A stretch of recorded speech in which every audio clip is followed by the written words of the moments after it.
Outlet पर होगा आपके सारे फिजिक्स के इंस्टीट्यूट मैथ्स और उसका सफाया। बस अपने फोन से क्वेश्चन की फोटो खींचो, क्रॉप करो और तुरंत वीडियो सोल्यूशन पाओ। डाउनलोड कीजिए डाउटनेट ऐप अभी या फिर व्हाट्सएप कीजिए अपने डाउट्स 8 400 400 400 पर। हमें क्वेश्चन में दिया गया है a lift perform the first part of its ascent with uniform acceleration A and the remaining with uniform retardation two A. मतलब अगर वो ऊपर जा रही है ए एक्सेलरेशन से किसी टाइम के लिए, फिर रिमेनिंग जो है पार्ट उसका जो उसने कवर किया वो वापस किया उसने टू ए रिटार्डेशन से। If t is the time of ascent, t is the time of ascent मतलब ऊपर गया, find the depth of the shaft. Okay, तो हम इससे स्टार्ट करते हैं। तो इसके लिए सबसे पहले हम एक डायग्राम बना लेते हैं। माना कि ये हमारा कुछ होगा शाफ्ट वगैरह जो हम बोल रहे हैं। यहाँ पे हमने माना लिफ्ट, ये लिफ्ट मान लेते हैं, हम एक बॉल का शेप दे देते हैं लिफ्ट को, ये हमने लिफ्ट मान लिया। इसने बोला है ये ए एक्सलेशन से गया ऊपर की तरफ, ओके, मीटर पर सेकंड स्क्वायर। तो मैंने माना इसको किसी टी नॉट टाइम के लिए ये ऊपर गया, तो इसने वेलोसिटी क्या अटेंड की होगी, velocity equals to initial velocity 0 plus a acceleration into t nought time के लिए गया। ओके, ऐसे जो टाइम है उसका एक्सलेशन का टी नॉट माना है मैंने। तो ये कहीं यहाँ पहुँच गया होगा, माना मैंने यहाँ पहुँचा होगा, यहाँ कुछ वेलोसिटी वी आई होगी, और यहाँ से यहाँ तक का जो टाइम लगा इसको मैंने टी नॉट माना है। ओके, यहाँ से यहाँ तक का जो टाइम है उसको मैंने टी नॉट मान लिया। तो यहाँ से जो फाइनल वेलोसिटी आ रही है वो ए टी नॉट मेरे पास आ चुकी है। ओके, अब उसने क्या बोला है, उसी टाइम के बाद, इतने टाइम के बाद उसने जो बाकी का जो हिस्सा है वो रिटार्डेशन टू एक्सलेशन से किया। अब क्या है, इस पार्ट पे क्या हुआ, इधर चेंजेस आए, यहाँ पे जो एक्सलेशन ऊपर जा रहा था वो हट के अब टू एक्सलेशन नीचे की तरफ लगने लगा इस बॉल के ऊपर। तो उसने पूछा गया है तो जो कितना, अब मैंने मान लिया टू ए नीचे लगा, तो अब ये कहीं ना जाके ये रेस्ट पे आया होगा। तो ये रेस्ट पे आ गया, मान लो इसकी फाइनल वेलोसिटी जो कि 0 हो गई फाइनल वेलोसिटी। तो अब यहाँ से यहाँ तक जाने में उसको जो टाइम लगा वो मैं डायरेक्टली कंपेयर कर सकता हूँ। मैंने मान लेता हूँ इस टाइम को टी डैश मान लेता हूँ। अगर मैं इस टाइम को टी डैश, तो फाइनल वेलोसिटी हमें पता है 0, इनिशियल वेलोसिटी v, और रिटार्डेशन एक्सलेशन है वो नीचे लगेगा तो नेगेटिव का आएगा, प्लस ए जो कि 2a है और टी डैश जो कि टाइम लगा। तो 2a T dash equals to V, तो T dash equals to V जो है हमारे पास ए टी नॉट है ऑलरेडी अपॉन 2a, तो यहाँ से कैंसिल होगा। तो जो टाइम आएगा हमारा टी डैश वो आएगा हमारा टी नॉट बाई 2। तो यहाँ से टी डैश की वैल्यू जो आ रही है वो आ रही है टी नॉट बाई 2। इसका मतलब जब हमारा असेंड किया ऊपर जब जा रहा था तो उसको टाइम जो लगा वो टी नॉट टाइम है, कुछ डिस्टेंस पे पहुंचा जो कि मैं S1 बोल देता हूँ उसको। फिर उसको रिटार्डेशन एक्सलेशन लगा 2a का, तो उससे उसने S2 तक पहुंचा जहाँ तक जाके उसकी स्पीड 0 हो गई। स्पीड जैसी 0 हुई तो उसमें उसको जो टाइम लगा वो टी नॉट बाई 2 लगा है। अब हमसे पूछा है if t is the time of ascent, मतलब ऊपर तक जाने का टोटल टाइम हमसे बोला गया है, ऑलरेडी गिवन है। यहाँ से यहाँ तक का जो टाइम है वो टी लगा है हमें, ये हमें क्वेश्चन में गिवन है ऑलरेडी टोटल टाइम जो है। मतलब क्वेश्चन में गिवन है, गिवन जो है वो है T not plus T not by जो 2 है वो हमें टी ऑलरेडी गिवन है इस क्वेश्चन में। तो पूछा है हमसे find the depth of the shaft. Depth मतलब S1 और S2, मतलब S1 प्लस F2 हमसे पूछा गया है। टोटल हाइट h मान लेते हैं इसको, तो ये हमसे पूछा गया है।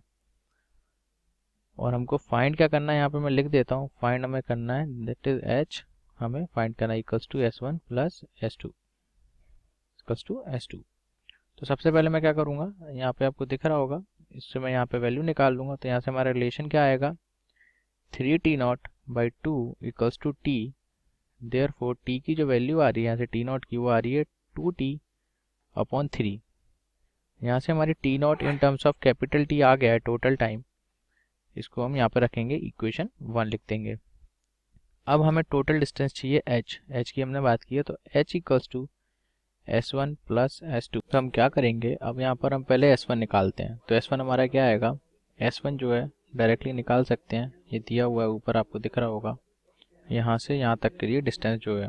ओके, तो इसके लिए मैं डायरेक्टली क्या लिखूँगा, S निकालने के लिए, S1 निकालने के लिए इक्वेशन ऑफ वो लगाऊंगा motion, final velocity v square equals to u square plus 2as हमें पता है। तो फाइनल वेलोसिटी कुछ ना कुछ होगी इसकी, v nought v square equals to initial 0 plus 2as S1, ठीक है।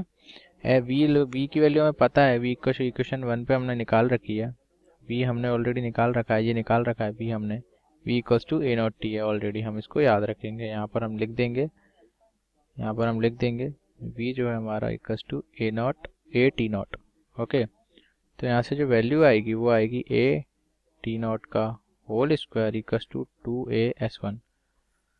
तो यहाँ से मैं वैल्यू निकालूंगा जो आएगी A square T not square is equals to 2a/s1। तो s1 की जो वैल्यू आएगी वो आएगी हमारी A square T not square upon 2a। तो s1 की वैल्यू आ रही है A T not square upon 2। ये हमारी वैल्यू आ गई s1 की। अब हम क्या करेंगे, s2 की वैल्यू निकालेंगे। सिमिलरली s2 की वैल्यू निकालेंगे तो s2 के लिए क्या करेंगे, फॉर s2 यहाँ लिखूंगा for s2 v square equals to u square plus 2a/s2। तो v जो फाइनल वेलोसिटी है वो 0 हो जाएगी। इनिशियल वेलोसिटी हमें पता है वो भी अपवर्ड डायरेक्शन है, v स्क्वायर माइनस 2 टाइम्स ए एक्सलेशन जो नेगेटिव है मैंने एक्सलेशन के लिए लिया है जो कि रिटार्डेशन है 2a/s2। तो s2 जो आएगा वो आएगा हमारा v स्क्वायर अपॉन 4a। तो s2 की वैल्यू जो आएगी v हमें पता है ए टी नॉट है ऑलरेडी, स्क्वायर अपॉन 4a। तो s2 की वैल्यू जो आ रही है वो आएगी हमारी A square T not square upon 4a। तो यहाँ से जो s2 आ रहा है हमारा, s2 की वैल्यू आएगी A T not square upon 4a। तो यहाँ से हमारी s2 की वैल्यू आ गई है A not T square upon 4a, और यहाँ से हमारे s1 की वैल्यू आ गई है A T not square upon 2। और s2 को हम डायरेक्टली ए से कैंसिल हो जाएगा, एक ए से ये कैंसिल होगा। तो s2 की जो वैल्यू आएगी वो आएगी हमारी ए टी नॉट स्क्वायर अपॉन 4।